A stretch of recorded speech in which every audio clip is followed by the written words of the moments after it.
आज के इस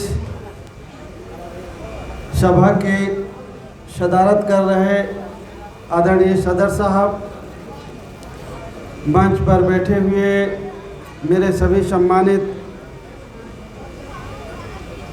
मेरे साथी, हमारे सभी सम्मानित नेतागण, संचालन कर रहे हमारे भाई अजीत प्रताप जी, और काफ़ी देर से आप लोग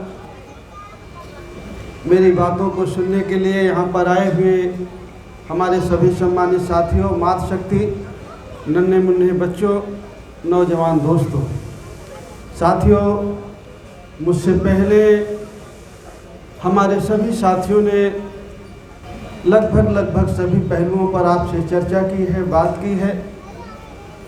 मुझे पूरा भरोसा है कि आप लोगों ने उनकी बात को समझा होगा तो ज़रूर उस पर आप लोग अमल करने की कोशिश करेंगे। उन्हीं सब बातों से अपने को जोड़ते हुए कुछ थोड़ी बातें मैं भी आपके बीच में कहना चाहता हूँ। आज जब मैं बहुजन समाज पार्टी के तत्वाधान में पिछड़ा दलित अल्पसंख्यक सम्मेलन में हूँ, तो मुझे लगभग आज से 33-34 साल पहले की बात याद आती है, जब हम लोगों ने बहुजन समाज पार्टी बनाया तो हम लोगों ने भाईचारा बनाओ सम्मेलन की हम लोगों ने शुरुआत की थी। कहीं कहीं पर हम लोगों ने भाईचारा बनाओ सम्मेलन का नाम दिया। उसके पहले जब हम लोगों ने शुरुआत की तो सूद सम्मेलन करके हम लोगों ने नाम दिया था। वहाँ से हम लोगों ने 34 साल पहले शुरू किया था और आज मैं 55 साल का हूँ। आज जब मैं आप लोगों के बीच में हूँ और जब मंच में मैं अपने सभी सम्मानित नेताओं को देख रहा हूँ, हमारे हरपाल प्रजापति जी, आदरणीय रामधनी निषाद जी, हमारे वकील साहब पाल साहब, हमारे सदर साहब जो सरताज जी हैं, निषाद जी, रामधनी निषाद जी, हमारे जो मंडल के पदाधिकारी हैं गौतम जी, आज जब मैं सबको देखता हूँ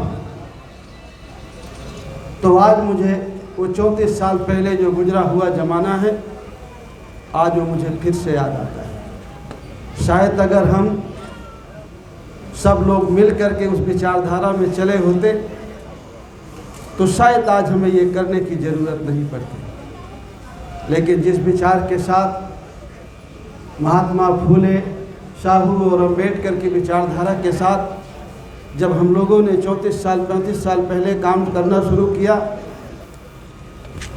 वो कुछ दूर आने के बाद जिस प्लेटफार्म पे हम लोगों ने ये काम किया, जिस पार्टी में हम लोगों ने काम किया, वो पार्टी की विचारधारा कहीं और चली गई। इसलिए ये ज़रूरत महसूस हुई कि जब तक हम लोग जो विभिन्न समुदाय के लोग जाति और धर्म में बटे रहेंगे, तो जो बाबा साहब अम्बेडकर की सोच थी, जो महात्मा फुले की सोच थी, जो साहू की सोच थी, जो मानवर कांशीराम जी की सोच थी, जो संत गाड़गे की सोच थी, जो संत रामप्रिय की सोच थी, जो पेरियार रामास्वामी नाइकर की सोच थी, शायद हम उसको पूरा नहीं कर पाएंगे। इसलिए आज ज़रूरत है कि हम लोग थोड़ा शांत हो जाइए। भाई थोड़ी देर शांत रहिए, बच्चों को भी शांत करिए। जो हमारी बहनें हैं वो अपने अपने बच्चों को थोड़ा शांत करें। आज हमें फिर से इस बात की ज़रूरत है कि जो हम जाति और मजहब में बटे हुए लोग हैं, इस देश के जो गरीब हैं, पिछड़े हैं, दलित हैं, अक़लियत है, उनको ज़रूरत है कि एक मंच पे खड़े होकर के एक साथ मिल करके अपनी बिगड़ी बनाने के लिए बात करें। अगर एक साथ खड़े होकर के एक जगह में खड़े होकर, अगर एक प्लेटफार्म के नीचे खड़े होकर के अगर हम अपनी आवाज़ नहीं उठाएंगे, अगर हम जाति संप्रदाय और मजहब में बटे रहेंगे, तो वो दिन दूर नहीं है कि जो बहुत मुश्किल से हमारे महापुरुषों ने जो हक अधिकार हमें दिलाए हैं, वो जल्दी ही जो लोग पहले नहीं चाहते थे इस देश में कि इस देश का दलित, पिछड़ा, अक़लियत इज्जत सम्मान से रह सके, उनकी आज भी ये कोशिश है कि इनको जल्दी से गुलाम और लाचार बना लें। तो अगर हम इकट्ठा नहीं हुए, जागरूक नहीं हुए, एक प्लेटफार्म के नीचे नहीं आए, तो उनको मौका मिलेगा, और मौका हमने उनको दे भी दिया है। वो पुनः जो हम पौने 200 साल पहले वाली व्यवस्था थी, वहाँ फिर ले जा कर के वो हमें खड़ा कर दें। इसलिए ज़रूरत है कि हम लोग इकट्ठा होकर के अपने शक्ति का प्रदर्शन करें। मैं कुछ बातें ऐसी हैं जो आप लोगों के बीच में अक्सर कहता हूँ, मेरे साथी भी आपके बीच में कहते रहते हैं, आते रहते हैं। अगर इस देश में हमें इज्जत सम्मान से रहना है, हक और अधिकार लेना है, हम चाहते हैं कि हमारे बच्चों का भविष्य भी सुरक्षित रहे, तो हमें पहले ये जानना होगा कि ये कैसे होगा। जैसे हम जानते हैं कि हमें रोटी मिले तो हमारा पेट भरेगा, तन ढकने के लिए हमें और हमारे बच्चे को कपड़े की ज़रूरत है। ये ज़रूरत हमारी पूरी कैसे होगी, इन चीज़ों को हमें सब जानने की ज़रूरत है। हम मेहनत में पीछे नहीं हैं। हमारे देश का मजदूर, किसान, हमारा बच्चा जो स्कूल जाता है, वो मेहनत में पीछे नहीं है। लेकिन दिक्कत इसकी है कि मेहनत करने के बाद किसान जो फसल पैदा करता है, उसकी कीमत उसे बाज़ार में सही नहीं मिलती। जो मजदूर मजदूरी करने जाता है, उसको उचित मजदूरी नहीं मिलती है। जो बच्चा हमारा पढ़ता है, उनके बच्चे से कई गुना होशियार है, लेकिन उसको नौकरी नहीं लगती है। ये सारी चीज़ें हमारे सामने समस्या है, और इन समस्याओं के बारे में हमें सोचना होगा, चिंतित होना पड़ेगा कि इन समस्याओं का समाधान होगा कहाँ से। सिद्धार्थ नगर है, जो किसी जमाने में किसी संत कबीर नगर का हिस्सा था, भगवान बुद्ध का स्थान है। भगवान बुद्ध ने कहा है कि अगर हम इस दुनिया में आए हैं तो कुछ दुख है, दुख है तो कोई कारण है, कारण है तो उसका कोई निवारण जरूर होगा, और अगर निवारण है तो उसके लिए कोई मार्ग होगा। और ये भगवान बुद्ध ने कही है, और ये सारे महापुरुषों ने कहा है। ऐसा आप कतई मत समझिएगा कि मैं भगवान बुद्ध की बात का उदाहरण देता हूँ तो मैं किसी मजहब का अनादर करता हूँ। मैं सभी मजहबों को मानता हूँ, क्योंकि मैं ये जानता हूँ जो भगवान बुद्ध ने कहा है, वही संत रविदास ने कहा है, वही कबीर ने कहा है, वही मोहम्मद ने कहा है। इस देश के जितने मजहब है, जितने धर्म है, हर महापुरुष ने उसी बात को कहा है। कहने का ढंग अपना अलग अलग, सब महापुरुषों के कहने का ढंग अपने तरीके से कहा है, अपना अलग अलग। किसी ने कबीर की तरह कहा, किसी ने रविदास की तरह कहा, किसी ने गुरु नानक की तरह कहा, किसी ने मोहम्मद साहब की तरह कहा, किसी ने ईसा मसीह की तरह कहा। और जो सनातन के धर्म के अनुयायी हैं, जो उनको मानते हैं, श्री कृष्ण को मानते हैं या राम को मानते हैं, किसी ने उनके हिसाब से कहा सबने एक ही बात है। जो व्यक्ति ये सोचता है कि जिस मजहब को मैं मानता हूँ वो बड़ा है और जिसको तुम मानते हो वो छोटा है, जिस भगवान को मैं मानता हूँ वो बड़ा है, जिसको तुम मानते हो वो छोटा है। सच में तो ये है कि जिसको वो मानता है वो उसी को नहीं जानता है। अगर जिसको वो मानता है उसको जान ले तो वो सबको जान लेगा, फिर किसी को कहने के लिए बनाने की जरूरत नहीं। इसलिए आप लोग जितने साथी यहाँ हैं, मैं आपसे सबसे अपील करूँगा कि कभी आप इस कंपटीशन में मत पड़िएगा कि मेरा भगवान बड़ा है और तुम्हारा भगवान छोटा है। अगर भगवान है, अगर आप एक भगवान को मानते हो, एक परम पिता परमेश्वर को मानते हो, अगर एक को मान लेते हो तो सबने वही कहा है। पहुंचने का रास्ता सबका अलग अलग है। जिस दिन आप पहुंचेंगे उस दिन आप बुद्धा के रास्ते पर नहीं जाओगे, कबीर के रास्ते पर नहीं जाओगे, संत रविदास के रास्ते पर नहीं जाओगे। आपका अपना अलग रास्ता था, वो उनका रास्ता था जो उनके लिए है, और आपका रास्ता अपने लिए होगा जिस दिन आप पहुँचे। इसलिए आपको ये हमेशा याद रखना है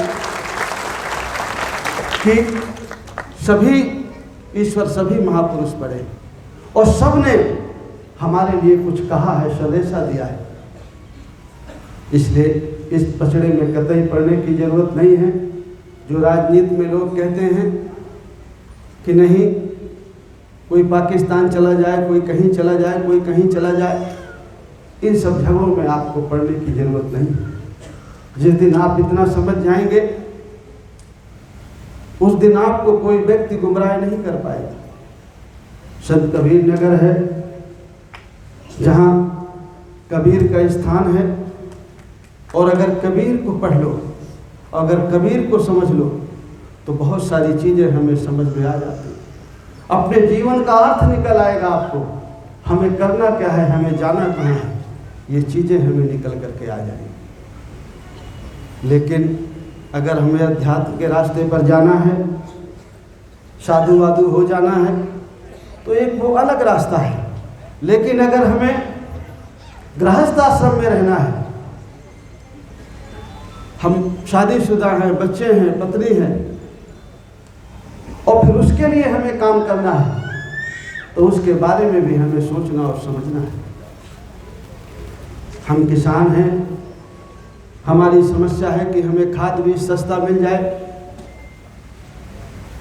हमें सिंचाई की व्यवस्था हो, बिजली हमें सस्ती मिले या फ्री मिले।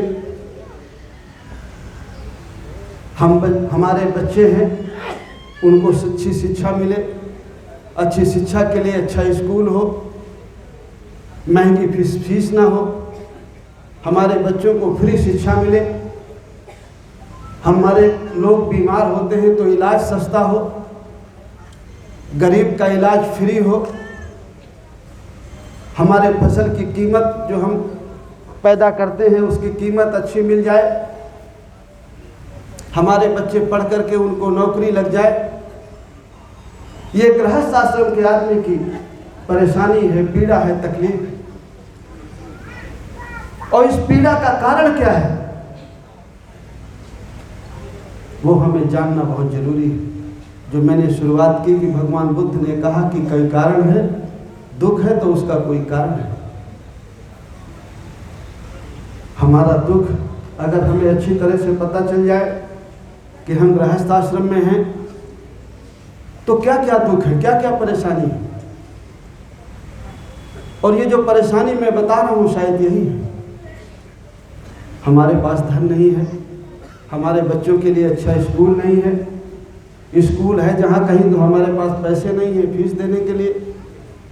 अगर हम किसी तरह से बच्चे को पढ़ा लेते हैं तो बच्चे के लिए नौकरी नहीं है, बीमारी है तो इलाज के लिए पैसे नहीं है। जब हम गृहस्थ आश्रम में हैं तो दुख और पीड़ा हमारी यही है। और इसके कारण क्या है? कारण तो यही है कि हमारे पैसे नहीं है, इसलिए हम अपने बच्चे को पढ़ा नहीं पाते। हमारी पहुंच नहीं, इसलिए हमारे बच्चे की नौकरी नहीं लग पाती। हमारे मुताबिक वो फैसला नहीं करती सरकार कि किसान को उसकी फसल की कीमत सही मिल जाए, खाद बीज उसे सस्ते मिल जाए। इसी तरह के अगर हम इसको गिने तो यही दुख है और यही कारण है। और ये जो कारण है, ये दुख है जो कारण है, कारण को अगर हम दूर करने के बारे में सोचें, निवारण के बारे में सोचें, हम दुखी होते हैं, रो करके घर बैठ जाते हैं, लेकिन उसके बारे में हम कुछ सोचते नहीं हैं, चिंतन नहीं करते, मनन नहीं करते कि दुख है, कारण है तो उसका कोई निवारण भी होगा। और अगर हम निवारण के बारे में सोचें कि निवारण तो हो सकता है, अगर हम किसान हैं, अगर हमें खाद बीज सस्ती सरकार कर दे, ये सरकार का फैसला है जिसको वोट दे करके जिताते हैं, तो ये दुख हमारा दूर हो सकता है। अगर हमारे बच्चे के लिए स्कूल हो जाए, फ्री शिक्षा हो जाए, फीस माफ कर दे, तो हमारा बच्चा पढ़ सकता है, निवारण हो सकता है उसका। हमारी जो भी परेशानी है, रोटी, कपड़ा, मकान, स्वास्थ्य, शिक्षा, रोजगार, ये जितनी भी हमारी समस्याएं हैं, परेशानी है, इनका सबका निवारण एक ही जगह है। वो उन लोगों के पास है जिनको वोट दे करके हम विधानसभा और लोकसभा में भेजते हैं। अगर ये निवारण हमें अच्छी तरह से पता चल जाए तो उसके लिए जो मार्ग है, उसके लिए जो रास्ता है, वो हम आसानी से जान सकते हैं, बना सकते हैं। उसके लिए रास्ता तो यही है कि हमारा कोई संगठन हो, हमारी कोई पार्टी हो, और हम अपना वोट डालें, और वोट डाल करके जो हमारे बारे में सोचता हो, किसान के बारे में सोचता हो, गरीब के बारे में सोचता हो, मजदूर के बारे में सोचता हो, हमारे बेरोजगार बच्चों के बारे में सोचता हो, हमारी माँ बेटी के बारे में सोचता हो, ऐसे लोग जीत करके जाएं और वहाँ से हमारी समस्याओं का समाधान। संक्षेप में जनता पार्टी जिंदाबाद, जिंदाबाद, जिंदाबाद, जिंदाबाद। ये मैंने बहुत संक्षेप में दुख और कारण और निवारण और उसके लिए एक मार्ग मैंने बताया। इसको आप बहुत देर तक इसकी चर्चा कर सकते हैं। जब आप विचार करेंगे, सोचेंगे, तो इससे कहीं भिन्न आप जान नहीं पाएंगे। हमारी पूर्णिमा जी एक बात बोल रही थी, बहुत अच्छी बात। भाई ये क्यों आप ऐसा कर रहे हो? एक बात तो कह रही थी कि बूंद बूंद से मिल करके सागर बनता है, और आप सब लोगों ने इस बात पर कहा था कि सही बात है कि अगर बूंद बूंद हम इकट्ठा करें तो एक बड़े सागर का निर्माण हम कर सकते हैं। लेकिन एक चीज़ उसमें और सोचने की ज़रूरत है। जब बूंद सागर से मिलता है तो बूंद अपना अस्तित्व खो देता है, और बूंद का भलाई इसी में है कि वो सागर से जब मिल जाए तो अपने अस्तित्व के बारे में सोचना छोड़ दें। जिस दिन आप अपने अकेले अस्तित्व के बारे में छोड़ना शुरू कर देंगे, उस दिन आप सागर बन सकते हैं। लेकिन जब तक आप बूंद अपने अस्तित्व पर अड़ी रहेगी तो वो सागर में कैसे मिल सकती है? जब तक एक एक आदमी, एक एक जाति मजहब का आदमी अपने अपने व्यक्तिगत अस्तित्व में टिका रहेगा तो कैसे सागर बनेगा, कैसे संगठन बनेगा, और कैसे आप कामयाब होंगे? इसलिए आपको जो अपना अस्तित्व है, जो बूंद का अपना अस्तित्व है, जो अपना अहंकार है, उस बूंद को अपना अहंकार छोड़ करके उसको समुद्र में मिलना पड़ेगा, तभी वो सागर बनना है। इसलिए जितने हमारे साथी हैं, एक जाति का आदमी अपने भाई भाईचार से उसका अहंकार है, ईगो है, वो उसी से मिलने को तैयार नहीं होता। फिर आगे चल कर के जातियाँ हैं, जातियों के अंदर जातियाँ हैं, फिर मजहब है, और जब हम इन सारी चीज़ों में बढ़ जाते हैं तो आपका विरोधी जो आपके बच्चों को हमेशा से लाचार और गुलाम बना के रखना चाहता है, वो कामयाब हो जाता है, वो विजयी हो जाता है। जिस दिन आप अपना अहंकार छोड़ देंगे, अपना ईगो छोड़ देंगे, और सब लोग इकट्ठे होकर के एक मंच के साथ में आ जाएंगे, एक संगठन के साथ में आ जाएंगे, उस दिन कोई आपके बच्चों का नुकसान नहीं कर पाएगा, कोई आपके बच्चों का हक नहीं कर पाएगा। मेरे एक साथी ने कहा स्वागत भाषण में कि 3 चीज़ें बहुत अहम हैं।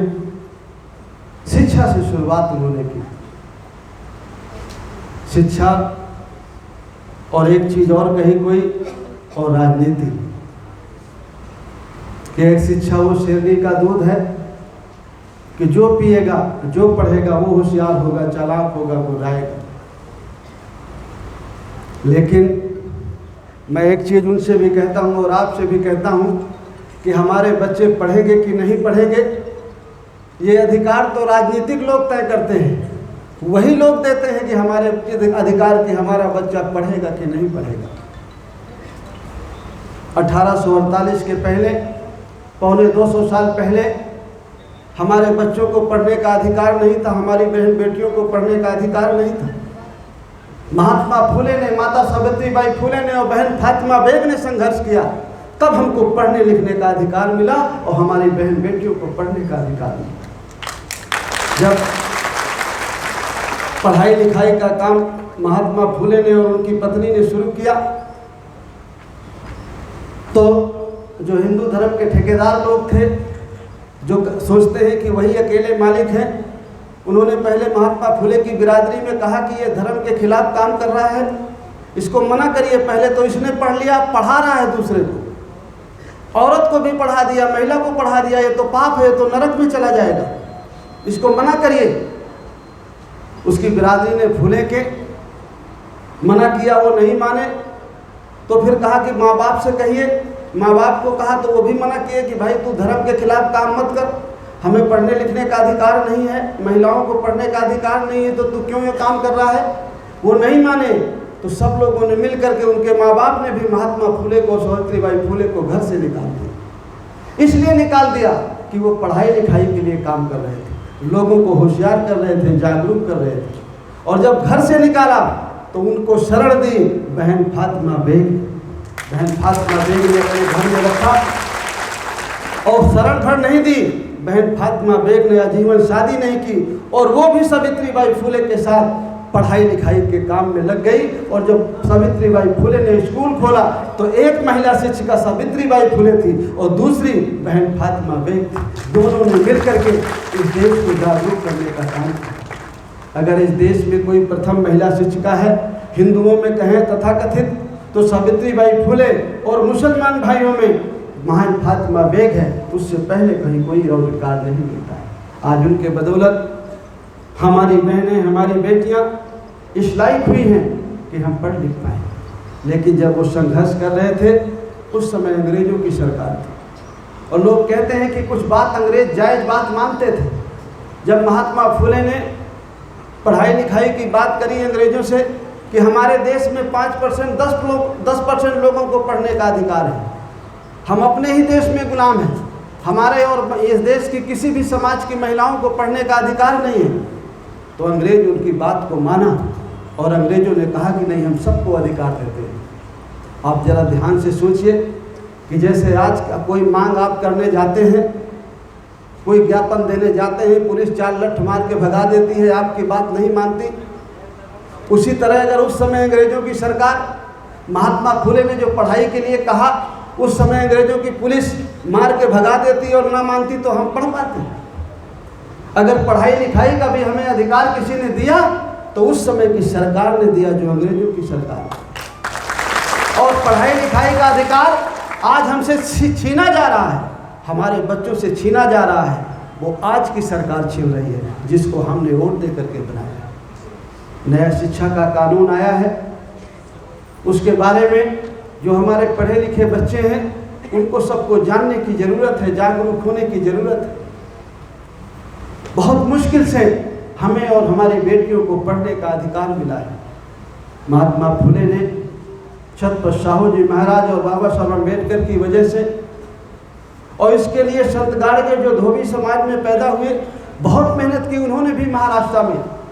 और संतराम बी जो प्रजापति समाज से थे, उन्होंने अथक प्रयास किया कि इस देश का जो गरीब है, जो पिछड़ा है। अहिल्याबाई होलकर जो इंदौर की महारानी थी, उन्होंने तो जगह जगह स्कूल, कॉलेज, धर्मशाले और मंदिर भी बनवाए। इन सब महापुरुषों के बदौलत आज हम इस लायक हुए हैं कि हम और हमारे बच्चे पढ़ करके और हम आपके बीच में बोलने लायक हुए। लेकिन अगर आज की सरकार ये छीन ले तो क्या आप अपने बच्चों को पढ़ा पाएंगे? अगर हम चाहते हैं कि हमारे बच्चे पढ़ें तो बच्चों के लिए स्कूल तो वही सरकार खोलती है जिसको वोट दे करके जिताते हैं। और जो सरकार ने कानून बनाया है पढ़ाई का, पिछले साल लॉकडाउन में जून में ही बनाया है। पिछले साल जून में किसान के लिए भी 3 कानून बने हैं, शिक्षा का भी कानून बना है, बिजली का भी कानून बना है। और शिक्षा का कानून तो सब स्कूल कॉलेज बेचने के लिए बनाया गया है। प्राइमरी से लगा के बड़े से बड़े स्कूल को, यूनिवर्सिटी को बेचने के लिए कानून बने हैं। सरकार पहले हम इसे हाँ कराती है और हम समझ नहीं पाते कि किस बात पे हम हाँ करते हैं। सरकार ने कहा कि हमारे देश में पढ़ाई का स्तर अच्छा नहीं है, सरकारी स्कूल कॉलेजों का स्तर अच्छा नहीं है, इसमें बदलाव की ज़रूरत है कि नहीं? बोलिए, हैं? और जब लोगों ने हाँ कहा तो सरकार ने उसको बदल दिया। हम इसे हाँ कराया और बदल दिया, हमारे ऊपर ही आ गई। सरकार ने कहा बदलने की ज़रूरत है, तो सरकार ने पिछले साल जून में लॉकडाउन में कानून बनाया कि प्राइमरी से लगा के हायर एजुकेशन तक सब प्राइवेट को दे दिए जाएं। धीरे धीरे ये प्राइमरी स्कूल से लगा के junior high school, inter college, medical college, engineering college जो सरकारी हैं वो सब प्राइवेट को चले जाएं। और उसमें कानून में ये भी है कि प्राइवेट वाले फीस भी अपनी मर्जी से तय करेंगे। तो हम लोगों में से कितने लोग प्राइवेट स्कूल में अपने बच्चों को पढ़ा लेंगे? हैं? कितने बैकवर्ड क्लास के, पिछड़ी जात के, दलित के, मुसलमान भाई, बौद्धिस्ट, कितने लोग पढ़ा पाएंगे अपने बच्चों को? मुश्किल से 100 में से 5%, 10%। जो कुछ लोग हम नए ज़माने के शहर में हो गए हैं, चले गए हैं, कुछ लोगों की नौकरियां बाबा साहब अम्बेडकर और फुले की बदौलत लग गई है, तो वो समझते हैं कि हम तो बहुत संपन्न हो गए। लेकिन 100 में से 5%, 10%, 80-90% लोग तो गांव में गरीब है, किसान है, मजदूर है। वो कैसे अपने बच्चों को पढ़ा पाएगा? वो कैसे महंगी फीस दे पाएगा? लेकिन सरकार ने तो कानून बना दिया। अभी किसान कानून का विरोध हो रहा है, इसलिए सारे कानून लागू नहीं हो रहे। जिस दिन सारे कानून लागू हो जाएंगे, जो जो बन गए हैं, उस दिन आपको पता चलेगा कि हम 100 साल पहले पहुंच गए कि 200 साल पहले पहुंच गए। सरकार ने कानून बनाया शिक्षा का कि प्राइमरी से लगा के बड़े से बड़ा स्कूल प्राइवेट को दे दिया जाएगा, फीस वही तय करेंगे। और फिर उन्होंने आगे हमारे लिए राहत भी दी, हमारे लिए अच्छे के लिए उन्होंने बताया कि जब बच्चे आपके पढ़ नहीं पाएंगे, स्वाभाविक है, जब फीस महंगी होगी तो पढ़ कहाँ से पाएंगे। तो उन्होंने कहा कि परेशान मत होइए, 5 से 8 से ही आपके बच्चों को कौशल विकास सिखाया जाएगा, काम सिखाया जाएगा। और वो काम कौन सिखाया जाएगा? जाति आधारित। समझ रहे हैं मेरी बात?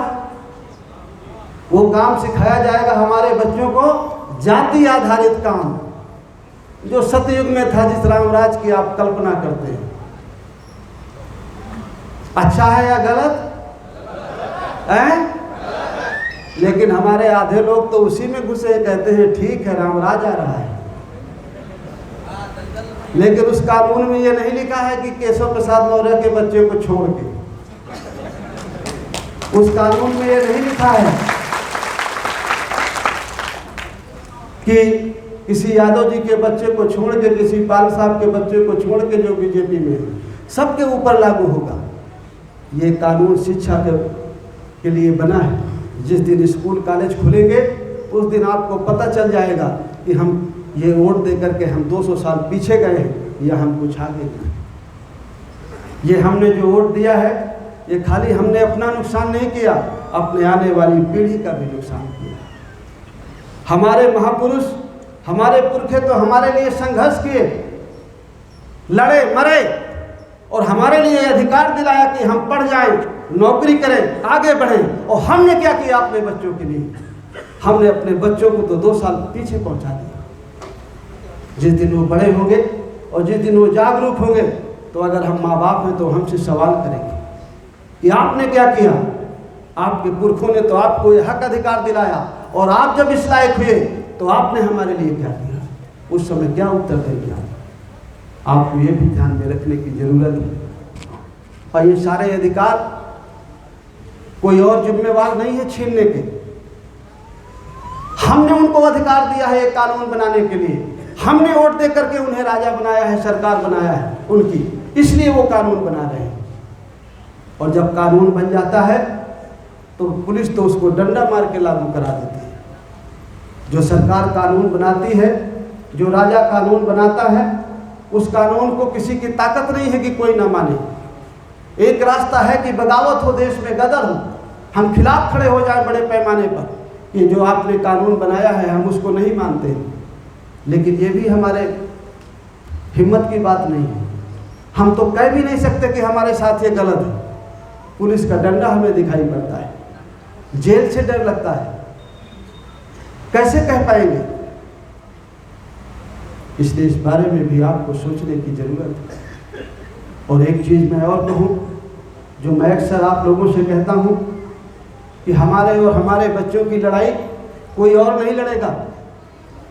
आप ये मत सोचिए कि कोई ऊपर से अवतार लेगा और हमारे बच्चों का उद्धार करेगा। बुद्धा आए थे तो चले गए, कबीर आए थे तो चले गए,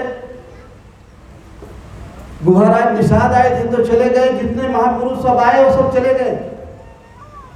संतराम पिए आए चले गए, संत गाड़गे आए चले गए, फूले आए तो चले गए, बाबा साहब अम्बेडकर आए तो चले गए, कांशीराम जी आए तो चले गए। अब कोई वो लौट करके नहीं आने वाले हैं, और न कोई ऊपर से उतार लेगा आपके बच्चों के और हमारे उद्धार के लिए। अगर हमें अपने बच्चे के हक अधिकार की लड़ाई लड़ना है तो हम ही को महात्मा फुले बनना पड़ेगा, हम ही को गुहाराज निषाद बनना पड़ेगा, हम ही को सावित्रीबाई फुले बनना पड़ेगा, हम ही को संतराम बीए बनना पड़ेगा। हमें में से कोई अम्बेडकर बनेगा, कोई साहू बनेगा। जब हम में से कोई आदमी निकल करके जाएगा, हमारी बहन बेटियों में से कोई सावित्रीबाई फुले बनेगी, अहिल्याबाई होलकर बनेगी, चंद्रगुप्त बनेगा, अशोक बनेगा, तब कहीं आपका उद्धार होगा। आप सोचते हैं कि कोई ऊपर से आकर के हमारा उद्धार करेगा।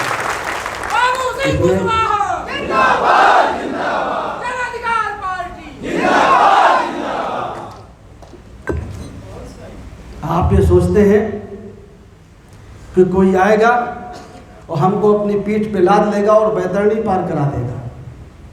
कोई आपको अपनी पीठ पे नहीं लादेगा, कोई आपको अपने बच्चे के हक अधिकार की लड़ाई लड़के नहीं देगा। मैं भी नहीं कर पाऊंगा। आप खुद खड़े होंगे अपने बच्चे के लिए, अपनी बेटी के लिए, तो ही वो मिलेगा। और अगर आप नहीं खड़े होंगे तो वो अधिकार आपको कोई मांग करके नहीं देगा।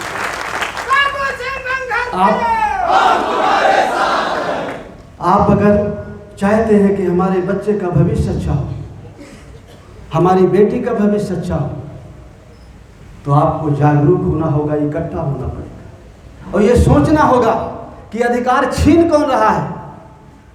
क्या 4 साल 5 साल में जो वोट पड़ता है, जिनको हम वोट दे करके जिताते हैं, क्या उनसे कुछ हित होता है? वो चाहे तो हमारा हित होता है, वो चाहे तो हमारा नुकसान होता है। ये चीज़ आपको सोचना बहुत जरूरी है। जब तक आप ये बात नहीं समझेंगे अच्छी तरह से, तब तक तो आपका वोट हर चुनाव में गाय माता के नाम पर, शराब की बोतल पर, भगवान का घर बनाने पर, भारत पाकिस्तान पर, साड़ी ब्लाउज पर, गैस सिलेंडर पर, कॉलोनी पर, शौचालय पर आपका वोट जाएगा। जिस दिन आप ये जान जाएंगे अच्छी तरह से कि जिसको वोट देते हैं वो हमारा और हमारे बच्चे का भाग विधाता है, उस दिन आपसे गलती नहीं होगी, उस दिन आप सही करते हैं। आपको तो लगता है जो रामचरितमानस में लिखा है कि को न पहुए हमें कहानी, चेरी छोड़ न होवे रानी, तो आपको लगता है कि कोई राजा बने, कोई रानी बने, हमें क्या फर्क पड़ता है? हमें तो वही काम करना है, साड़ी ब्लाउज ही मिल जाए, 500 रुपया ही मिल जाए, शराब की बोतल ही मिल जाए, इतने में अपना वोट देते हैं आप। जरा कल्पना करिए कि जिसको वोट देकर के आपने जिताया है, उसी ने ये शिक्षा का कानून बनाया है जो आपके बच्चों से पढ़ाई का अधिकार छीनने वाला है। जिसको आपने वोट देकर के जिताया है, आपकी फसल की कीमत वही तय करता है। जिसको आपने वोट देकर के जिताया है, वही आपके बच्चों के लिए स्कूल बनाता है, वही आपके बच्चों को नौकरी देता है। जिसको आपने वोट देकर के जिताया है, वही भगवान का घर बनाने की शुरुआत कराई। उसके पहले तो भगवान का घर भी नहीं बन पाया जिसके नाम पे आपने वोट दिया। जिसको वोट देकर के जिताया, उसी ने जब चाहा तो घर बनना शुरू हुआ। जिसको वोट देते हैं उसके बारे में सोचिए कि उसमें ताकत है या नहीं। जब तक आपके दिमाग में नहीं बैठेगी कि जिसको हम वोट देकर के जिताते हैं, क्या वो साड़ी ब्लाउज भर दे सकता है? क्या वो कॉलोनी भर दे सकता है? 5 किलो अनाज दे सकता है? क्या हमारा जीवन इतने में कट जाएगा? हमको भी कॉलोनी मिल गई, गैस सिलेंडर मिल गया, हमारे बच्चे को भी मिल जाएगी, फिर उसके बच्चे को मिल जाएगी, हमारा जीवन इसी में गुजर जाएगा। हम नहीं चाहते कि हमारा बच्चा भी पढ़े, वो भी डॉक्टर बने, वो भी इंजीनियर बने, वो भी कलेक्टर बने, वो भी थाने में जाए, वो भी सीओ बने। क्या हम ये नहीं चाहते? चाहते हैं या नहीं चाहते हैं? और अगर चाहते हैं तो फिर उनसे कुछ सीखिए, कुछ नकल करिए। कैसे वो कर पाते हैं ये? अगर ये सीखना शुरू कर दे, समझना शुरू कर दे। कैसे थाने वाला आपकी नहीं सुनता, उनकी सुनता है? कैसे जिले का कलेक्टर उनकी सुनता है, आपकी नहीं सुनता? क्यों नहीं सुनता और किसकी सुनता है? जरा ध्यान से देखो, जिसको वोट देकर के जिताते हो उसी की सुनता है क्या? कलेक्टर उसी की सुनता है क्या जिसको वोट देकर के जिताते हो? वो कॉलोनी, वो गैस चूल्हा, वो 6,000 रुपया क्या वही लोग देते हैं क्या जिसको वोट देकर के जिताते हो? या संगम नहाने से मिल जाता है? कौन देता है? जहां आरती उतारती है, नरियल वरियल लेके जाती है, वहां से मिलता है कि जिसको वोट से जिताती है वो देता है। अगर ये सारी चीजें अच्छी तरह से समझ में आ जाए तो फिर फैसला गलत नहीं होगा, फिर सही होगा। और जिस दिन तक ये बात समझ में नहीं आएगी तो आप समझेंगे कि यार ऐसा ही है, चुनाव आता है और चला जाता है। चुनाव जब होता है तो पैसा कितना पानी की तरह बहाया जाता है। हर पार्टी का अगर पैसा जोड़िए और सरकार का पैसा जोड़िए चुनाव के मौके पे, तो एक वोट 10 से 15,000 का पड़ता होगा। इससे कम में पड़ता होगा? सब पार्टियों का अगर खर्चा जोड़िए और सरकार का खर्चा जोड़िए तो एक वोट की कीमत कितने में पहुंच जाती हो? कुछ तो बात है उस वोट में, कुछ तो कारण है उस वोट का, कुछ तो ताकत है उस वोट पे कि चुनाव के मौके पर आदमी आता है और सिराने नहीं बैठता, पैतरने बैठता है, पांव छूता है, पैसे देता है, शराब की बोतल देता है। कुछ तो बात है उस वोट में, कुछ तो बात होगी उस वोट में, कुछ तो ताकत होगी उस वोट में। आपसे वोट लेता है 100, 200, 500 रुपए के बदले, कॉलोनी के बदले, और जब उस वोट लेने के बाद वो राजा बन जाता है और फिर राजा उस खजाने का मालिक हो जाता है जो देश का खजाना है, और फिर हमारे हाथ में वो कटोरा दे देता है। फिर हम उससे मांगते रहते हैं कि हमारी समस्या का समाधान करो। ये जीवन की एक गलती है हमारी जो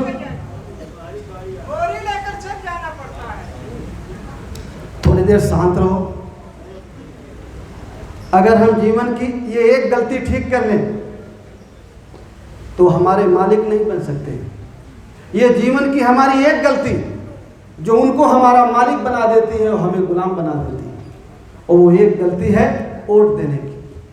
जब हम उन्हें वोट दे देते हैं, चाहे भगवान के नाम पर दें, चाहे गाय माता के नाम पे दें, चाहे भारत पाकिस्तान के नाम पे दें, वोट दो, और जब वो वोट ले लेते हैं तो वो मालिक बन जाते हैं, हम गुलाम बन जाते हैं। और अगर ये एक गलती ठीक कर ले, वोट हम उनको ना दें, हम ले लें, तो वो गुलाम हो जाएं, हम मालिक हो जाएं। बात कुल इतनी सी है,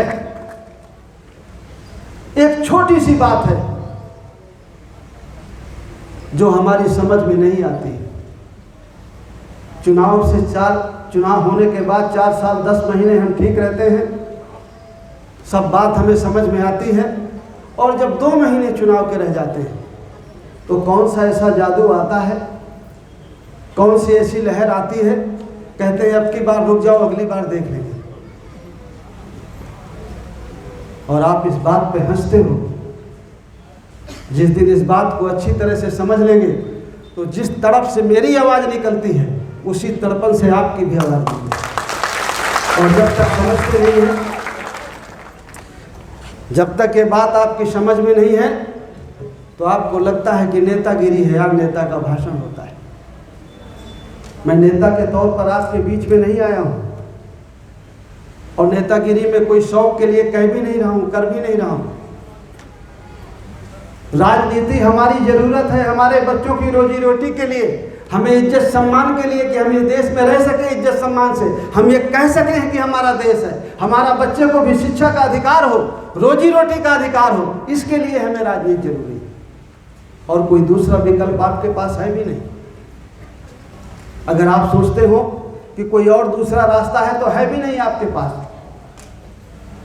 आपको धंधा व्यापार करना है, आप ये मत सोचिए कि आप अपना पैसा लगा लेते हैं तो हम धंधा व्यापार में सही हो जाएंगे। फैक्ट्री भी बनवाते हैं तो उसका लाइसेंस भी सरकार देती है, जिसको वोट दे करके जिताते हैं। और नेता का मन नहीं होता तो इंस्पेक्टर आता है, छापा डाल देता है, आपकी दुकान बंद कर देता है।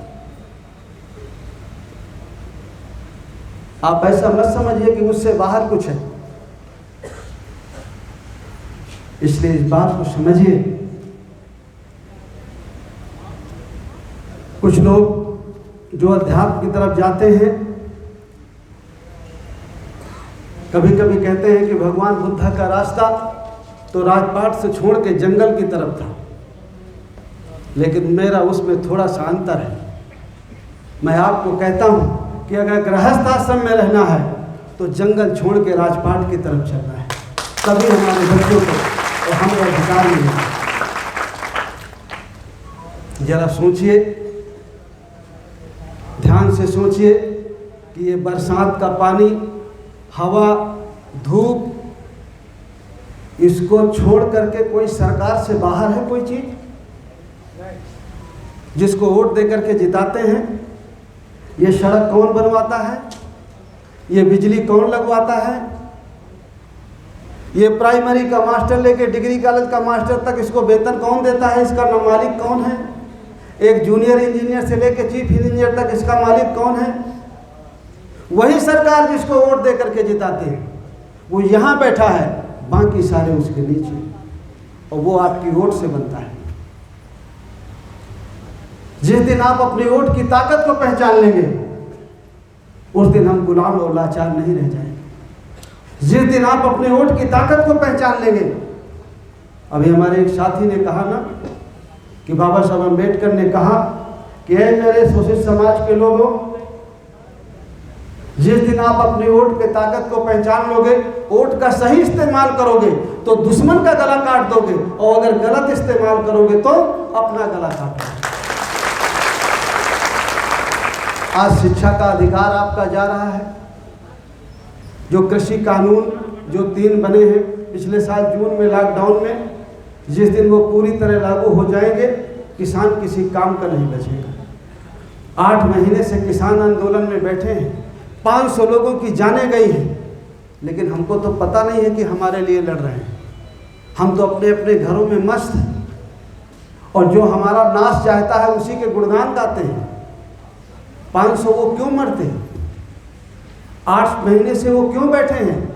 सर्दी में, गर्मी में, बरसात में उनके छोटे छोटे बच्चे, महिलाएं आंदोलन में बैठे हैं दिल्ली के बॉर्डर में।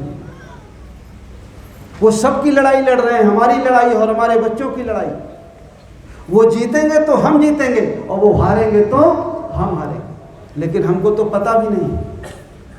वो 3 कृषि कानून ऐसे हैं कि जिस दिन लागू हो जाएंगे, पहला तो ये है कि सरकार ने कहा कि हम मंडी भी खरीदती है, अब हम प्राइवेट को खरीद देंगे। किसान कहता है कि आप किसी से खरीद कर आइए, लेकिन जो आप मूल निर्धारित करते हैं उस पर कानून बना दीजिए कि सरकारी मूल्य से कम में कोई नहीं खरीदेगा। अगर सरकार ने कहा कि गेहूं 1960 रुपया में खरीदा जाएगा, तो चाहे सरकारी खरीद हो चाहे प्राइवेट खरीद हो, 1960 से कम कोई ना खरीदे, और अगर खरीदे तो उसके खिलाफ कानूनी कार्रवाई। कौन सी गलत मांग करते हैं? किसान तो सही मांग करते हैं, लेकिन सरकार ये मानने को तैयार नहीं। सरकार प्राइवेट खरीदार को इजाज़त दे दी, अब आपका गेहूं मंडी में भी खरीदा जाएगा और प्राइवेट में खरीदा जाएगा। प्राइवेट में टैक्स नहीं लगेगा, प्राइवेट वाले को सरकार का टैक्स नहीं लगेगा, तो वो 2 रुपया महंगा खरीदेगा। मंडी में 2 रुपया टैक्स लगता है तो थोड़ा कम खरीदो, कम पैसा मिलेगा। जब आप बेचने जाएंगे तो जहां आपको 2 रुपया ज़्यादा मिलेगा, आप स्वाभाविक है कि वहाँ जाएंगे। तो जब आप वहाँ जाएंगे साल 2 साल तो मंडी हो जाएगी बंद, और जब मंडी बंद हो जाएगी सरकारी तो वो बचेगा अकेले। तो फिर 1 साल बाद वो कहेगा कि नहीं मैं वो 1900 का नहीं खरीदूंगा, 1500 का खरीदूंगा। फिर आप क्या करेंगे? जैसे जियो चलता था ना, फ्री चलता था जियो का फ़ोन, जियो का मोबाइल फ्री, और जियो के टावर नहीं थे, टावर BSNL के थे, सरकारी टेलीफोन विभाग के। तो जियो का टेलीफोन BSNL के टावर में चला फ्री, 1 साल 1.5 साल फ्री मिला सबको। और जब सबने जियो का खरीद लिया तो सरकारी टेलीफोन विभाग हो गया बंद, और जब बंद हो गया तो जियो ने 99 का किया, फिर 199 का किया, फिर 299 का किया, और आज 499 का है। और उस BSNL को जो सरकारी था उसको जियो ने खरीद लिया। इसी तरह 1 साल बाद मंडी बंद होगी और मंडी को भी वो खरीद लेंगे प्राइवेट। और जो मंडी में बच्चे नौकरी करते हैं, हर मंडी में जो 10, 20, 25 बच्चों को नौकरी मिल जाती है हमारे, वो कहाँ जाएंगे? एक तो बच्चों की नौकरी जाएगी और किसान की फसल सस्ती बिकेगी। किसान कहते हैं कि नहीं, आप गारंटी दीजिए और कानून बनाइए कि जो सरकारी कीमत निर्धारित कर होगी उसी में चाहे सरकार खरीदे चाहे प्राइवेट वाला खरीदे, उससे कम में खरीद नहीं होनी चाहिए। दूसरा कानून है भंडारण का। अभी तक हमारे यहाँ कोई भी दुकानदार ज़्यादा भंडारण नहीं कर सकता था खाने पीने की चीज़ें। जो ज़्यादा भंडारण करेगा उसके खिलाफ मुकदमा होता था कि ये कालाबाजारी करता है। अब सरकार ने दूसरा कानून बनाया कि कालाबाजारी जायज़ है, कोई कितना भी भंडारण कर सकता है। अब आप जैसे बस्ती में हैं, आपके यहाँ कोई फसल पैदा हुई, यहाँ का 10-20 व्यापारी इकट्ठा होकर के उसको खरीद लेगा, किसान तो रोक नहीं पाएगा। फसल आती है, जल्दी से उसे पैसे की ज़रूरत रहती है, वो जल्दी से बेचता है, उधार भी ले लेता है उसके एवरेज में। तो किसान की फसल सस्ती खरीदी जाएगी और ख़रीद करके वो बाज़ार में डंप कर लेंगे, और बाज़ार में जब कमी आएगी तो उसको कई गुना रेट में बेचेंगे। जब गेहूं आपसे खरीदा जाएगा तो 1500 रुपया 1600 रुपया में खरीदा जाएगा, लेकिन जब बाजार में कमी आएगी, जब वो आप मजदूर खरीदने जाएगा, जो खाता है वो खरीदने जाएगा, तो वही आटा उसको 100 रुपया किलो मिलेगा। आपसे 15 रुपया में खरीदा जाएगा और वापस वो उसको 100 रुपया में बेचा जाएगा। तो कौन सा आदमी नहीं है जो प्रभावित नहीं होता? हर व्यक्ति जो किसान की पैदा की हुई चीज़ को खाता है, और सब खाते हैं, वो सब दिक्कत में फंसेंगे। चंद्र मुट्ठी भर लोगों को फायदा है, 2-4 लोगों को। लेकिन सरकार कहती है कि कानून सही है, और सरकार को फर्क क्यों नहीं पड़ता कि हमने उसको वोट दिया है। और सरकार जानती है कि हम 6000 देते हैं, कॉलोनी देते हैं, शौचालय देते हैं, गैस सिलेंडर देते हैं, इनको कुछ और दे देंगे तो ये फिर खुश हो जाएंगे। इनको ये पता नहीं चलता कि 60,000 लेके इनको 6,000 दिया जाता है। डीजल 50 रुपया में था साल भर, 6 साल पहले, 7 साल पहले, अब 90 रुपया 95 रुपया है। आपको पता ही नहीं है कि आपसे कब कितना पैसा ले लिया गया और 6,000 दे दिया गया। तो 6,000 मिले तो बहुत खुश, उसके बदले आपका 60,000 चला गया तो पता नहीं। एक तो डीजल समझिए किसानी में कितना लगता है, फिर दूसरा समझिए कि जो बाजार से चीज़ें आप खरीदते हैं, और बाजार में जो चीज़ें आती हैं वो ट्रक से आती हैं, लद के आती हैं। तो जब बाजार में चीज़ें जो ट्रक में लद के आती हैं तो डीजल महंगा तो ट्रक का भाड़ा महंगा, और जब भाड़ा महंगा तो चीज़ें महंगी हो गई, आपकी खाद बीज महंगा हो गया। जो आप साबुन खरीदते हैं, कपड़े खरीदते हैं, वो सब कई गुना रेट में हो गई। डीजल बढ़ने से एक चीज़ नहीं बढ़ती, सारी चीज़ें बढ़ जाती हैं, और सारी जगहों पर आपको ज़्यादा पैसा देना पड़ता है। आपसे ज़्यादा ले लिया गया, आपको वो पता नहीं है, आपको 6,000 मिल गए तो उसमें आप खुश हैं। आप 7 साल पहले जोड़िए, जो किसान लोग हैं, आपको 100 रुपया बचता था, तो आज के दिन में आपको 30 रुपया बचता है। आपको पता ही नहीं चला कि किसने 70 रुपया छीन लिया। आपको तो लगता है 6,000 मिल गए, 500 मिल गए, आज तक किसी ने नहीं दिया, 500 मिल गए, हम खुश। ये पता नहीं है कि ये उनका नहीं है, ये आपकी गाड़ी कमाई का पैसा है। 90 रुपया 95 रुपया का जो डीजल है, उसमें 2 रुपया पेट्रोल पंप मालिक को मिलते हैं, और 50 रुपया 52 रुपया सरकार टैक्स लेती है एक डीजल में, 1 लीटर डीजल में, जो सरकारी खजाने में जमा होता है, और बाकी बचा पैसा वो तेल कंपनी को जाता है। पार्ले बिस्कुट जो आता है सबसे छोटा पैकेट 5 रुपए का, उसमें 76 पैसे सरकार टैक्स लेती है। अगर एक दिन का वही बच्चा पैदा हुआ है, हमारा बीमार हो गया है, तो सरकार को बिना टैक्स दिए दवा नहीं मिलती, आपसे सीधे नहीं लेती। दुकानदार को कहा जाता है कि 1 रुपया की दवा है तो 1 रुपया सरकार के लिए ले लेगा, और जो टैक्स का पैसा है आपके, वो सरकारी खजाने में जमा होता है, और फिर सरकारी खजाने की मालिक जो आप वोट दे करके जिसको जिताते हो, सरकार बनाते हो, वो होती है। फिर वो सरकारी खजाने से आपको 5 किलो अनाज और गैस सिलेंडर, चूल्हा, कॉलोनी और 6000 रुपया मिलते हैं। आपको लगता है कि नेताजी के घर से मिला है, गोरखपुर से लद के नहीं आता 5 किलो अनाज, 6000 रुपया, ये आया ट्रक में लद के हैं? वो आपकी अपनी गाढ़ी कमाई का है, आपके पैसे का है। और अगर आप 100 रुपया जमा करते हैं टैक्स के रूप में, तो आपको 10 से 15 रुपया मिलता है वापस, और बाकी 80 रुपया 90 रुपया नेताजी के हेलीकॉप्टर में खर्च होता है, उसकी जहाज में खर्च होता है, उसकी कोठी में खर्च होता है, उसकी शान शौकत में खर्च होता है। और जो बचता है पैसा तो प्राइमरी के मास्टर को, टीचर को, सिपाही को, दरोगा को, कलेक्टर को वेतन दिया जाता है। नोट रोज छपती नहीं है। जो आपका टैक्स का पैसा है उसी से सड़क बनती है, उसी से बिजली पैदा होती है, उसी से सरकारी अधिकारियों को वेतन दिया जाता है, सब आपके पैसे का है।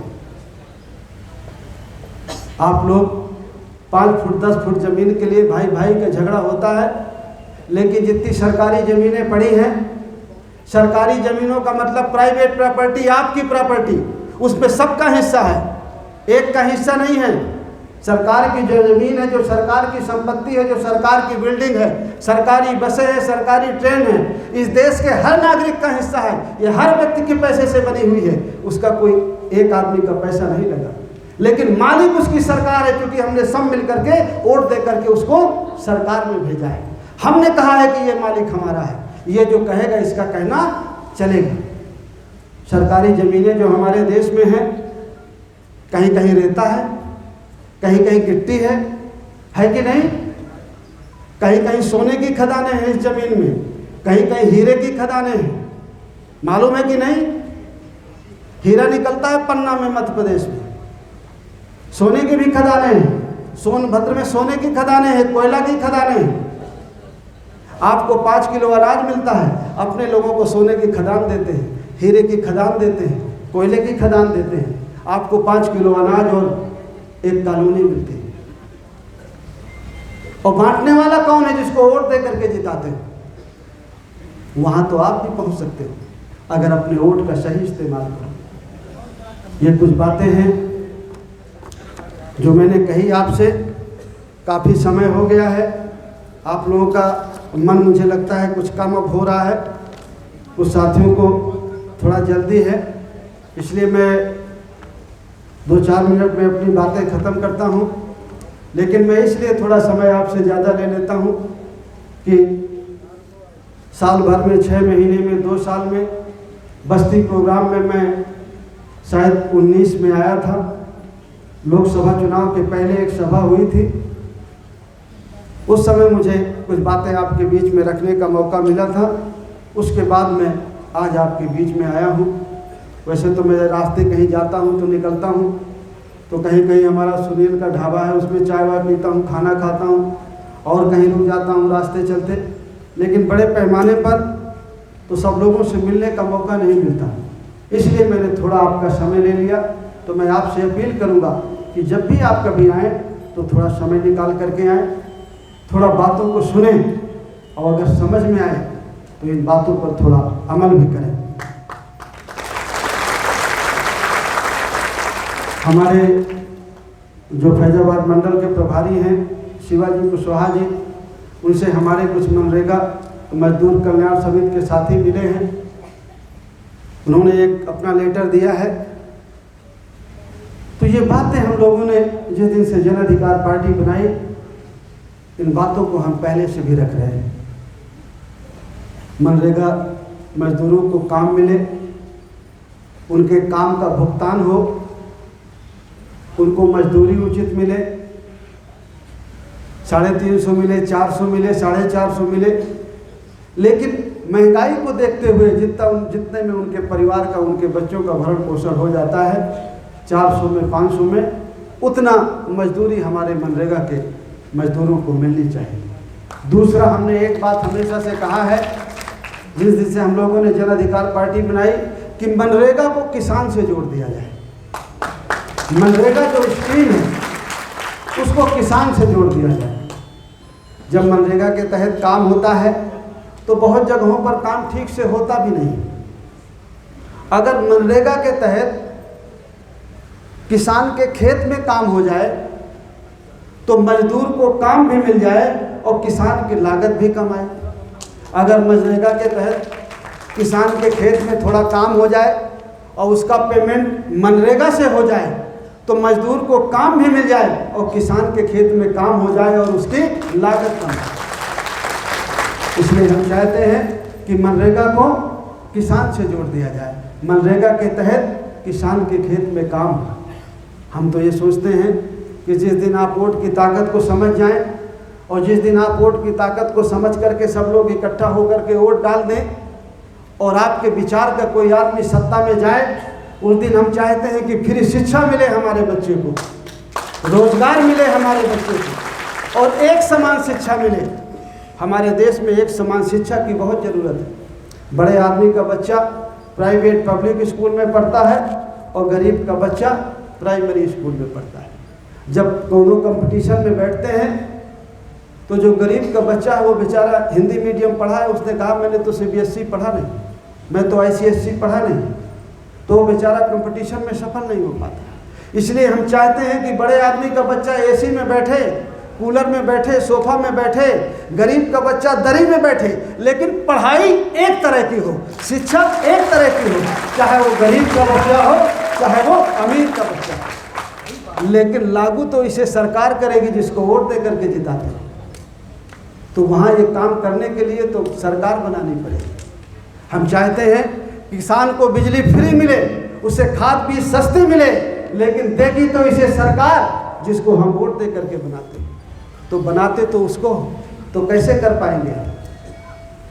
इसलिए अगर हम चाहते हैं कि फ्री शिक्षा मिले, गरीब को फ्री बिजली मिले, किसान को फ्री बिजली मिले, एक समान शिक्षा पद्धति लागू हो, सबको साथ न्याय हो, सबको अधिकार मिले, हर घर में रोजगार मिले, तो उसके लिए हमें सरकार बनानी पड़ेगी। और वो सरकार तब बनेगी जब आप अपने वोट का सही इस्तेमाल करें। एक हमारा साथी है, हमारे भागीदारी संकल्प मोर्चा हम लोगों ने बनाया है, उसमें से बाबूराम पाल जी हैं हमारे साथ, श्रीमती कृष्णा पटेल जी हैं, रामधनी बिंद जी हैं, केवट रामधनी बिंद जी, प्रजापति जी हैं, 10-12 पार्टियां मिल करके हम लोगों ने बनाया है। और ओम प्रकाश राजभर जी भी हैं। तो मेरा एक साथी बोला करता है, लेकिन वो हम सब लोग जानते हैं, वो सबके हमारे विचार हैं। वो कहा करता है कि भाई सबकी नौकरी हम लोग लगवाएंगे, अगर नौकरी ना लगे तो एक काम करना सब लोग कि जब हम कानून बना देंगे, बिना गारंटी का लोन देंगे 50 लाख रुपया। सुना है ना आप लोगों ने। और जब लोन ले लेना तो धंधा करना और एक को किस्त में जमा करना है। और जब 4 साल हो जाएंगे तो हम कानून बना देंगे कि जिसने एक को किस्त नहीं जमा की उसका कर्जा माफ। ये मैं नहीं कह रहा हूँ, मेरा एक साथी कहा करता है, लेकिन सही कहता है कि गलत है? ऐसा हो सकता है कि नहीं? लेकिन उसके लिए तो सरकार बनानी पड़ेगी। और सरकार बनाने में क्या लगता है कि और कुछ लगता है? वो है आपके पास, दिखाई तो पड़ता नहीं है। कितने लोगों में बन जाएगी? जरा ईमानदारी से बताओ, जितने दिन से मैं आ रहा हूँ, जितने लोग मेरी बात सुने हो, जरा कसम खा के बताओ कि ये सब बातें जो मैं बताता हूँ तो अंदर पी जाते हो कि किसी और को बताते हो? नहीं बताते। अगर बताते होते तो पूरा बस्ती जिला जितने लोग यहाँ आए हो, आज सब जगह जन अधिकार पार्टी के नाम की चर्चा होती है, लेकिन चर्चा तो होती नहीं। यहाँ के जाने के बाद तुम भी शर्माते हो कि हम जन अधिकार पार्टी के।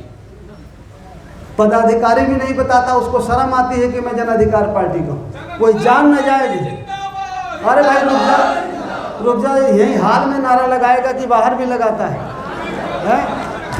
जिस दिन बाहर लगाना सीख लोगे उस दिन मुझको तो तुम सुनाते हो बाबू सिंह कुशवाहा संघर्ष करो हम तुम्हारे साथ हैं। चढ़ जा बेटा झाड़ में, भला करे तेरा भगवान। मुझको झाड़ में चढ़ाते हो, खुद कुछ करते नहीं। हंसो मत, समय नहीं है आपके पास। ये आपके बच्चों की लड़ाई है, आपके बेटे और बेटी की लड़ाई है। बहुत जल्दी पढ़ाई लिखाई का अधिकार छिनने वाला है। जिस दिन ये कानून लागू हो जाएगा उस दिन पता चल जाएगा कानून तो बन गया है। उसी सरकार ने बनाया है जिसको भगवान के नाम पे जिताया है। और वो कानून बद्रीनाथ जाने से नहीं बदलेगा। वो वही सरकार बदलेगी जो वोट दे करके जिसको जिताओगे, और तुम्हारी मर्जी की होगी तो ही बदलेगा, और नहीं तो नहीं बदलेगा। इसलिए इन चीज़ों पे थोड़ा ध्यान दीजिए, अपनी वोट की ताकत को पहचानिए और अपने अपने बच्चों के हित के खातिर सब लोग आगे आइए। जो जागरूक नहीं है उसका कोई दोष नहीं।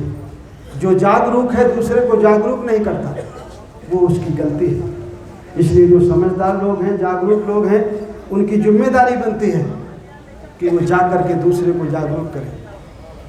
मेरे साथी तो कुछ ऐसे हैं, थोड़ा मैं कहना मेरी ड्यूटी में है कि जब चुनाव आ जाता है तो कहते हैं कि बाबूजी हम तो खासी आदमी हैं, दूसरी पार्टी से लड़ लेते हैं, शायद जीत जाए, फिर तो आपके साथ आ ही जाएंगे। ऐसा भी करते हैं मेरे साथ। जब एक जिम्मेदार आदमी ऐसा करता है तो बाकी लोगों को क्या मैसेज जाएगा। बहुत सारे साथी मेरे कहते हैं कि बाबूजी 17 में गलती हो गई, अब आगे गलती नहीं होगी। 17 में हम लोगों ने सोचा कि हमारा मुख्यमंत्री बन जाएगा इसलिए हमने वोट दे दिया। सही है ना? सही है। अच्छा, वोट मुख्यमंत्री नहीं बना तो बुरा कितने लोगों को लगा? कितने लोगों को लगा? बुरा लगा। इसीलिए 19 में 100% दे दिए। कितने बुद्धिमान आदमी हो। वोट दिया मुख्यमंत्री बनाने के लिए, नहीं बना तो बुरा लगा, इसीलिए 100% दे दिए उसी को। इससे तुम्हारे बुरा लगने का संदेशा गया कि सही में मुहर लगी। तुमने तो इस बात के वोट दे दिया कि तुमने सही किया, हम तुम्हारे साथ हैं, लेकिन मुंह से बोलते हो कि नहीं हम खिलाफ हैं। ऐसे बुद्धिमान लोग हो कि बैठते कलकत्ता की गाड़ी में हो, कहते हो दिल्ली जा रहे हैं। कलकत्ता की गाड़ी में बैठते हो, कहते हो दिल्ली जा रहे हैं, और कलकत्ता पहुंच करके भी कहते हो तो हम ऐसे चले आए, जा तो हम दिल्ली ही रहे। कितने जागरूक लोग। और बड़ी मजेदार बात है कि अपनी मूर्खता पे हम ताली बजाते हैं।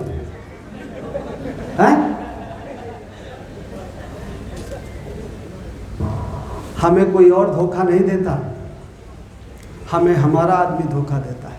और ये कोई आज का इतिहास नहीं है। जब अशोका, जिस पर गर्व करते हो, ताली बजाते हो, जिसने अखंड भारत का निर्माण किया, और अशोका जब गद्दी में बैठा, जिसको रोज याद करते हो, उसके रास्ते में भी उसके सगे भाई रोड़ा थे। 99 को उसको मारना पड़ा, तब गद्दी में बैठा, जिस पर आप फक्र करते हो, गर्व करते हो। श्यामा को सुशील जैसे सौतेले भाई उसके थे, जो पग पग में उसके रोड़ा थे। आज भी समाज में श्यामा को सुसिंद की कमी नहीं है। जिस दिन आप ये जान जाओगे कि श्यामा को सुसिंद कौन है, और उस पर फैसला करना सीख जाओगे और सही बात कहना सीख जाओगे, उस दिन आपको कोई धोखा नहीं दे पाएगा। और जिस दिन आप सोचते रहोगे कि ये जाति का है, ये मेरे मजहब का है, कुछ भी है ठीक है, उस दिन तक आपको हमेशा धोखा होता रहेगा। मछली पकड़ना देखे हो ना, जो शिकारी जाता है कांटा लेके मछली पकड़ने के लिए, हैं, उस पे आटा लगाए रहता है। आटा मछली को भोजन दान देने के लिए है कि मछली को फंसाने के लिए, हैं? और मछली जब आटा खाने आती है तो फंसने के लिए आती है कि आटा खाने के लिए आती है? वो तो आटा खाने के लिए आती है, और शिकारी आटा लगाता है उसको फंसाने के लिए। तो जब शिकारी जो बैठा है ना, और जब वो जाल डालता है तो उस कांटे में आटा लगाता है केशव, एक आटा केशव, एक आटा स्वामी, एक आटा बाबू सिंह, एक आटा ये, एक आटा ये। तो आप तो जाते हो आटा खाने के लिए और फंस जाते हो कांटे में। अगर आटा देख करके कांटे में फंसना सीख जाओ तो कुछ बन सकता है। लेकिन मुझे ये पूरा भरोसा है, लेकिन मुझे ये अभी भी पूरा भरोसा है कि चाहे मैं जितनी कोशिश करूं, मेरे साथी जितनी कोशिश करें, आप मानने वाले तो नहीं हैं। आप करेंगे अभी भी वही काम। मैंने खूब देखा, खूब समझा, लेकिन जो मेरा तजुर्बा, जो मेरा अनुभव कहता है कि मेरे लाख समझाने के बाद भी जाते तो आप वही हैं, करते तो वही है जो आपके बच्चों का, जिसमें नाश है, जिसमें आपके बच्चों का नुकसान है। आप जब अपने और अपने बच्चे के साथ नहीं हैं तो मुझे शंका होता है कि आप मेरे साथ कैसे हो जाएंगे। जिस दिन आप अपने और अपने बच्चों के साथ रहना सीख लेंगे, उस दिन अपने आप मेरे साथ हो जाएंगे। फिर मुझे कहने की जरूरत नहीं। आपको अपनी चिंता थोड़ी है, आपको देश की चिंता है, आपको अपना घर बनाने की चिंता थोड़ी है। वो भगवान जो सबका मालिक है, जो सबका घर बनाता है, उसका घर बनाने की चिंता आपको है। आप उससे बड़े हो जाते हैं। आपको अपने और अपने बच्चे के घर के बनाने की चिंता नहीं, आपको अपने बच्चे के रोजगार की चिंता नहीं है। उसके रोजगार के लिए आप वोट नहीं करते, उसकी भलाई के लिए वोट नहीं करते, अपनी फसल की कीमत के लिए वोट नहीं करते, खाद बीज अच्छी मिले, सस्ती मिले, इसके लिए वोट नहीं करते। आप वोट तो हिंदू मुसलमान के नाम पर करते हैं, भारत पाकिस्तान के नाम पर करते हैं। आपके बच्चे के हिस्से की नौकरी क्या मुसलमान लेता है क्या? पाकिस्तान में बम मार दिया तो क्या आपका बच्चा दरोगा बन गया क्या?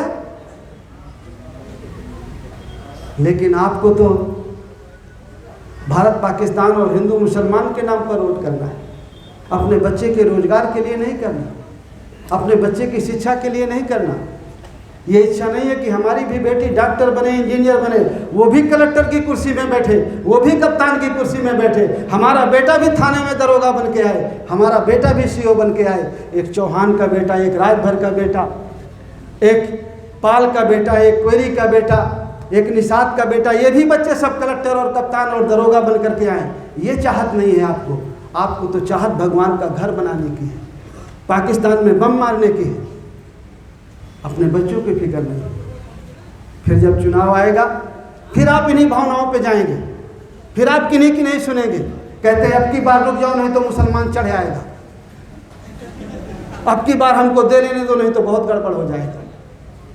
मुसलमान कोई आपका नुकसान नहीं कर रहा, कोई आपका हिस्सा नहीं मार रहा, कोई आपके हिस्से की धन संपदा नहीं ले रहा, कोई आपके बच्चों के हिस्से की नौकरी नहीं ले रहा।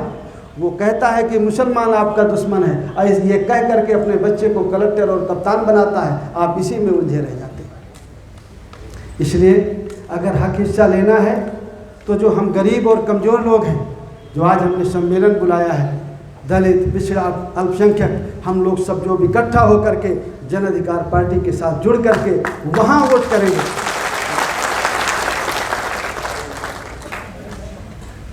हम ये कह सकते हैं कि आज जल्दी है कि पूरा भाईचारा बन जाए, रोटी बेटी के रिश्ते हो जाएं। आज नहीं हो सकता है तो छोड़िए, लेकिन हमारी समस्याएं एक तरह की हैं, हमारी दुख तकलीफ एक तरह की है, तो कम से कम दुख तकलीफ दूर करने के लिए तो एक साथ बैठ सकते हैं, एक जगह वोट कर सकते हैं। हम अपनी समस्याओं का समाधान के खातिर, अपनी तकलीफ को दूर करने के खातिर, अपने बच्चों को परेशानी दूर करने के खातिर, अन्याय अत्याचार से छुटकारा पाने के लिए एक जगह बैठ सकते हैं और उस जगह वोट का फैसला कर सकते हैं। अगर हम ऐसा कर लेते हैं तो ज़रूर हमारी बिगड़ी बन जाएगी, और अगर ऐसा नहीं करते हैं तो इन 70 सालों में 74 सालों में हम पीछे गए हैं और आने वाले समय में भी पीछे जाएंगे। बहुत समय लिया मैंने आपका, आप इतनी गर्मी में आए और आप सब लोगों ने इतना समय दिया, तो आप सब लोगों को दिल के गहराइयों से धन्यवाद, शुक्र अदा। अगर मेरी बात सही हो और मेरे साथियों की बात सही हो तो आप सब लोगों की जिम्मेदारी है कि अपने खातिर और अपने बच्चों के खातिर इस बात को जगह जगह पहुंचाइए। 2 आदमी से कहिए, कम से कम बड़ा रिश्ता मजबूत होता है साले और बहनोई का। सब लोग अगर साले बहनोई को बताना शुरू कर दें तो सारा जगत साला बहनोई है। तो इन बातों को जगह जगह पहुंचाइए। कल मैं देवरिया में था, देवरिया में मुझे खुशी इस बात की थी कि जितने आदमी थे, अगर 60 आदमी थे तो कम से कम 40 से 45 महिलाएं थी। इससे कम महिलाओं का एवरेज नहीं था कल देवरिया में। हमारे चंद्रबिंदु जी और प्रजापति जी और निषाद जी बैठे हैं और साथी बैठे हैं। महिलाओं की भागीदारी हमारी अच्छी थी। आपको भी इस काम को करना है। अगर हम इस लड़ाई को जीतना चाहते हैं तो हमारी बहनों की, हमारी बेटियों की भागीदारी हमारी अच्छी होनी चाहिए। हमारी पूर्णिमा जी कितनी अच्छी बात बोली कि किसी ने कहा कि अगर आप शिक्षित देश चाहते हो तो मुझे एक शिक्षित बहन दो, एक बेटी दो, तो वो देश शिक्षित हो जाए। अगर आप अच्छे समाज का निर्माण करना चाहते हैं, एक बहादुर देश का निर्माण करना चाहते हैं, बहादुर कौम का निर्माण करना चाहते हैं, बहादुर बच्चा बनाना चाहते हैं, तो उसके लिए हमारे माँ का जागरूक होना, बहादुर होना बहुत जरूरी है। जिस दिन हमारी माँ जागरूक होगी, हमारी बेटी जागरूक होगी, हमारी माँ बहादुर होगी, तो ये जरूर मान लीजिए कि हमारा बच्चा, हमारा देश भी बहादुर होगा। इसलिए हमारी माताओं और बहनों को जागरूक होना बहुत जरूरी है। अक्सर लोग कहते हैं कि बेटा शिक्षित होता है तो एक घर बनता है, और अगर बेटी शिक्षित होती है तो 2 घर बनते हैं, एक मैका और ससुराल दोनों। इसलिए हम पुरुष प्रधान देश में ये सोचते हैं कि हमने सुन लिया तो हमारी महिला ने सुन लिया। ऐसा नहीं है, अब वो ज़माना नहीं है। अगर वो जागरूक नहीं है तो आपके पक्ष में उसका वोट नहीं रहता, चुनाव में आपके खिलाफ उसका वोट जाता है। आप चाहे जहाँ घूमते रहे हों, लेकिन मैं 19 के चुनाव में मैंने देखा, बनारस में मैं था तो आंगनबाड़ी, आज भी मैं ये बात बताना भूल दूँ, जो बीजेपी पैसे बांट रही है, अनाज बांट रही है, वो आंगनबाड़ी और आशा बहुओं के जरिए बांट रही है गांव-गांव में। आज भी वो हमारी बहनों को कैप्चर कर रही है। जब वोटर पर्ची बटी चुनाव में तो आंगनबाड़ी और जो एनएम वगैरह हैं और जो सुपरवाइज़र हैं उनके जरिए बांटी गई पर्ची, और उनमें कुछ बीजेपी की कार्यकर्ताएं, महिलाएं भी थी अपर कास्ट। तो पहले तो उन्होंने महिलाओं को भगवान के नाम पर समझाया, तो उनको लगा कि चलो भगवान के नाम पर। जब नहीं समझ पाई तो एक वोट का 200 रुपया दिया, ज़्यादा नहीं दिया, कि बहन 5 आदमी हो तो ये 1000 लो, आपकी जिम्मेदारी है। पति देव घूम रहे थे साइकिल में, दिन भर गाड़ी में प्रचार करते थे बैठ के, रात दिन एक किए थे। उनके घर में कब छेद हो गया पता नहीं चला। अब उनकी महिला को 1000 रुपया 500 वोट का दिया गया। पति जब घर आया, चुनाव का मौका आया, तो पत्नी ने थोड़ा हिलाया डुलाया, देखा कि इसमें गुंजाइश है कि नहीं।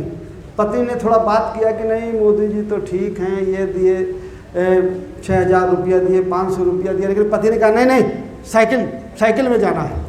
तो पत्नी चुप हो गई कि इसमें गुंजाइश नहीं है। और जिस दिन वोट डालने का मौका आया तो पति तो साइकिल में गया और पत्नी, बहू और अपना और बेटे को लिवा के जाके चारों वोट कमल में डाला है, और चुप घर में।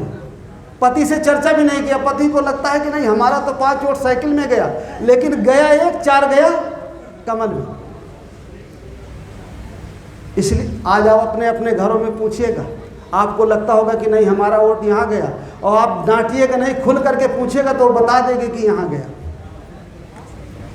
इसलिए जो बात मैं आपको बता रहा हूँ ये आप जान जाएंगे, इससे नहीं बनेगा। जब आपकी पत्नी, आपकी माँ, आपकी बेटी, आपका बेटा जानेगा तो ही बनेगी बात, और अगर वो नहीं जानेंगे तो आपके मत से, हमारे मत से ये बात नहीं बनेगी। इसलिए घर से जाने के बाद पहली जिम्मेदारी है कि हमारे घर का प्रत्येक व्यक्ति उस बात को जाने कि जिस काम के लिए आज आप गए थे, जिस चर्चा के लिए आप गए थे, वो सही चर्चा थी या गलत चर्चा थी। हमारे घर में प्रत्येक व्यक्ति को, प्रत्येक सदस्य को जानना बहुत ज़रूरी है। इसलिए सारी बातें आप उनको भी बताने की आपको ज़रूरत है। अंत में मैं अपने आयोजक साथियों को, हमारे जो जिलाध्यक्ष हैं सुनील जी, शालिग्राम जी, जो हमारे मंडल प्रभारी हैं बबलू मौर्य जी, अजीत जी, ज्ञान प्रकाश जी, हमारे पाल साहब, जो भी यहाँ के साथी हमारे आयोजक साथी हैं, प्रहलाद वकील साहब, सबको मैं दिल की गहराइयों से धन्यवाद देता हूँ। देखिए हमारे मंडल अध्यक्ष वहाँ के बनारस के नसीम खान जी भी यहाँ आए हुए हैं, हमारे गाजियाबाद से चल करके हमारे राष्ट्रीय सचिव प्रजापति जी भी यहाँ आए हुए हैं, गोरखपुर से चल के हमारे निषाद जी आए हुए हैं। बहुत सारे साथी ये बात को कहने के लिए आए हैं कि सब लोग अपनी बिगड़ी बनाने के लिए इकट्ठा होकर के हम जन अधिकार पार्टी को वोट दें, तभी हमारी बात बनेगी। मैं अपनी बात खत्म करता हूँ। बहुत बहुत धन्यवाद। अधिकार पार्टी जिंदाबाद जिंदाबाद जिंदाबाद। माननीय बाबू जी कुशवाहा जी जिंदाबाद जिंदाबाद जिंदाबाद। थोड़ी देर और बैठेंगे आप लोग। कार्यक्रम की अध्यक्षता कर रहे हैं हमारे